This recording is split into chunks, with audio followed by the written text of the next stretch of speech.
ॐ श्री गणेशाय नमः। ॐ श्री सरस्वत्यै नमः। ॐ श्री गुरुभ्यो नमः।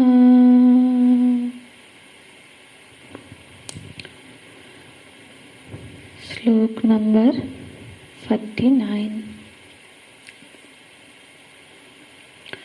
दूरेण ह्यवरं कर्म बुद्धियोगात् धनञ्जय।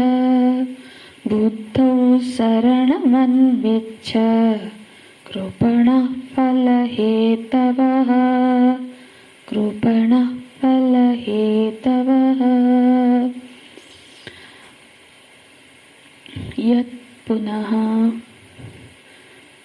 समत्वबुद्धियुक्तम् ईश्वराराधनार्थं कर्म एतस्मात् कर्मणः।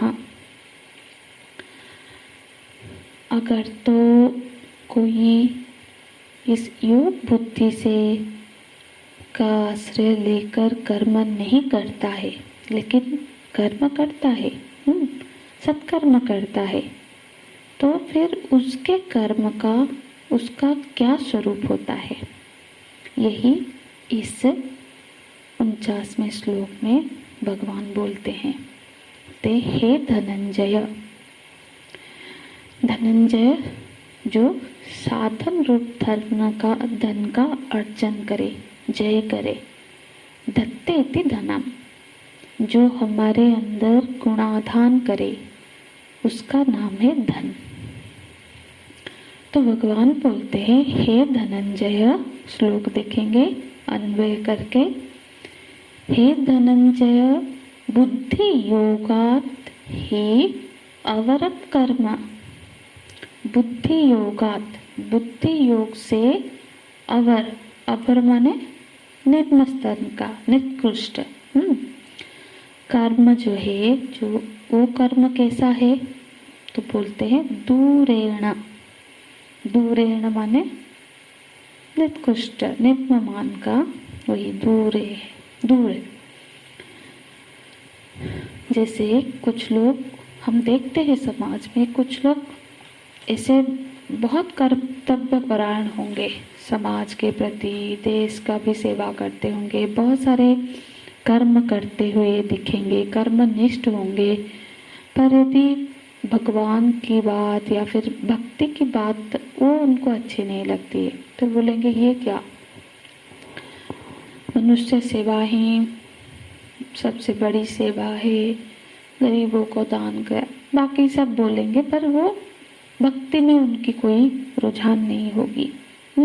हालांकि वो व्यक्ति बहुत कर्मठ होंगे, सत्कर्म करते हैं, बुद्धिमान भी होंगे, कर्तव्यनिष्ठ भी होंगे, और समाज का, देश के लिए भी कर्तव्य का निर्वाह करते होंगे, तो समाज में प्रतिष्ठित व्यक्ति होते हैं, ऐसे भी लोग बहुत से होंगे, लेकिन भगवत भक्ति की बात उनको बहुत अच्छी नहीं लगती है।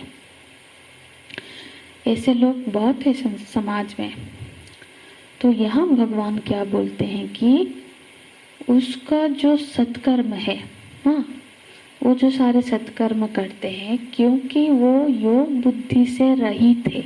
योग बुद्धि माने ईश्वर अर्पित बुद्धि से रहित है, इसलिए वो कर्म उसके आध्यात्मिक उत्थान में सहयोग नहीं करेगा।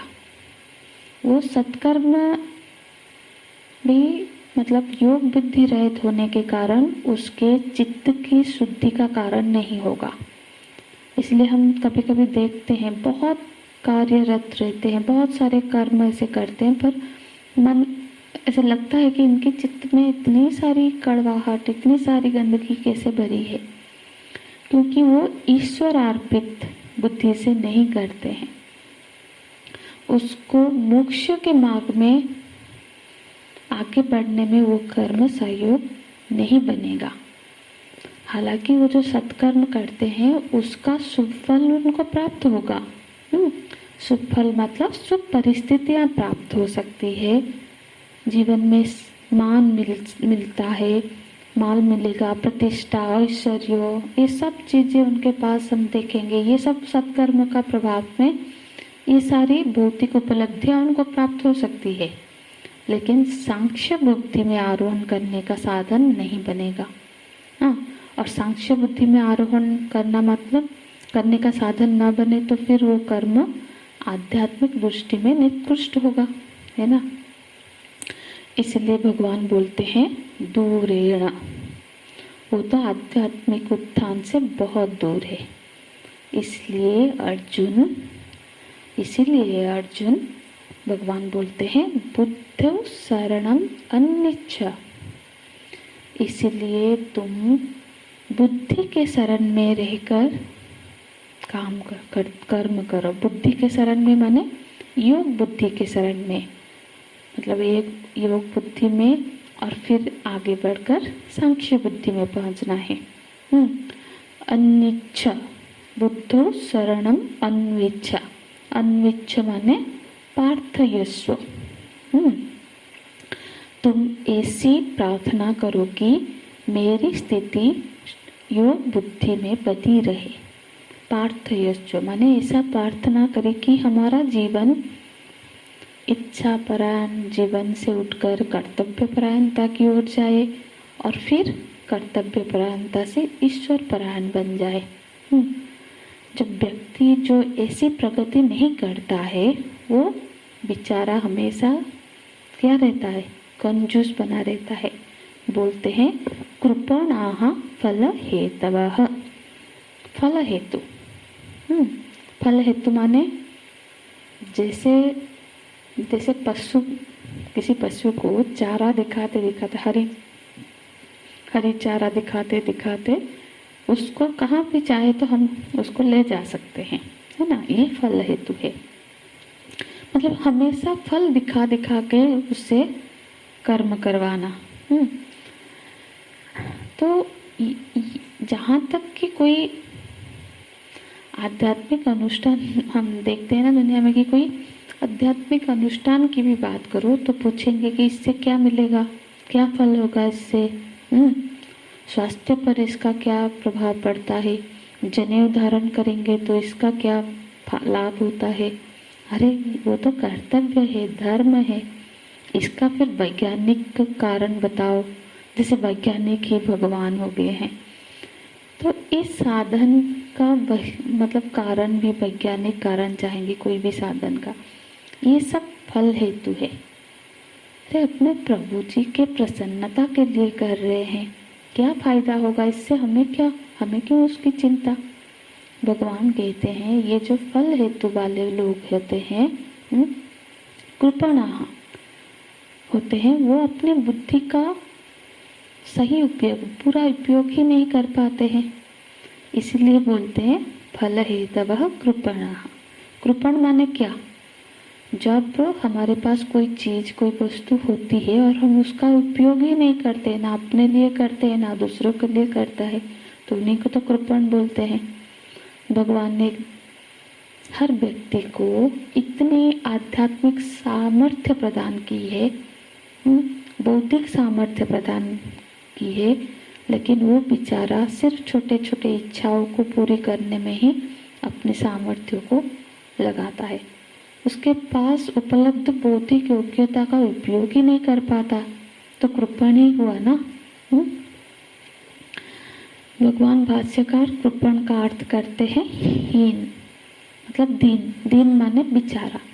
सभी के पास इतने बौद्धिक सामर्थ्य बहुत है, मनुष्य के पास बौद्धिक सामर्थ्य है। इसलिए तो शास्त्रों में बताया गया अयोग्य पुरुषः नास्ति, ऐसा कोई नहीं जिसके पास कोई भी योग्यता नहीं हो।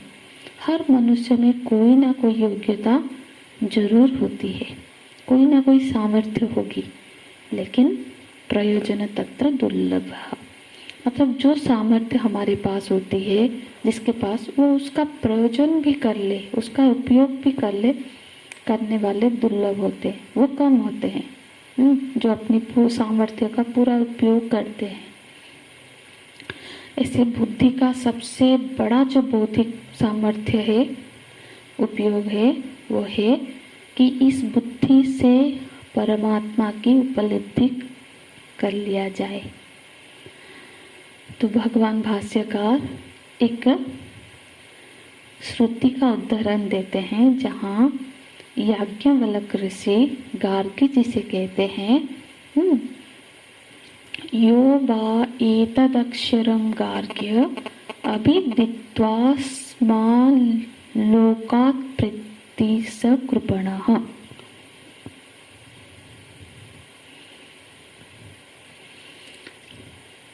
मतलब हे याज्ञवल्क्य ऋषि गार्गी से कहते हैं, हे गार्गी, जो इस लोक से चला जाता है लेकिन जाने से पहले उसने अक्षर तत्व का ज्ञान नहीं किया। एतत् अक्षरम अभिदित्वा, माने भगवान ने ये सामर्थ्य दिया था, उसके पास ये सामर्थ्य था कि वो ज्ञान प्राप्त कर ले, लेकिन उसने ज्ञान प्राप्त किए बिना ही इस दुनिया से चला गया। इसीलिए सह कृपणः, वो कृपण है। तो आगे का श्लोक कल की कक्षा में देखेंगे। हरि ओम तत्सत्। ओम पूर्णमतः पूर्णमिदं पूर्णात् पूर्णमुदच्यते पूर्णस्य पूर्णमादाय पूर्णमेवावशिष्यते। ओम शांति शांति शांति। हरि ओम। श्री गुरुभ्यो नमः। हरि ओम।